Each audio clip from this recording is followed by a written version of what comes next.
తల్లి గర్భము నుండి ధనము తేడెవ్వడు, వెళ్ళిపోయిన నాడు వెంటరాదు. లక్షాధికారైన లవణ అన్నమెగాని, మెరుగు బంగారము మృంగబోడు.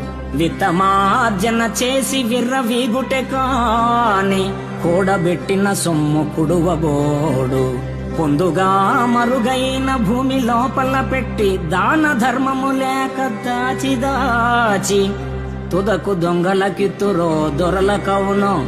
తేనె జుంటి గలియవా తెరువరులకు, భూషణ వికాస శ్రీధర్మపుర నివాస. దుష్ట సంహార నరసింహ దురిత దూర.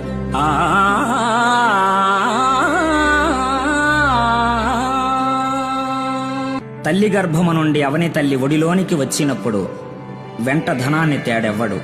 చనిపోయేడు వేళ సంపద తీసుకుని పోలేడు. ధనార్జన చేసి అహాన్ని పెంచుకుంటాడే గాని, చిత్తాన్ని నీ చరణయుగలి చెంత నిలిపి సొంత శాంతి పొందడు. తుదకు సంపద ఎవరి సొత్తవుతుందో తెలియదు కదా. తేనెటీగలు దాచిన తేనె బాటసారుల సొత్తైనట్లు. నీ పదశ్రవ సుధామయ మందార మాధుర్య విత్తం కోసం ఈ చిత్తం నిలవని శ్రీధర.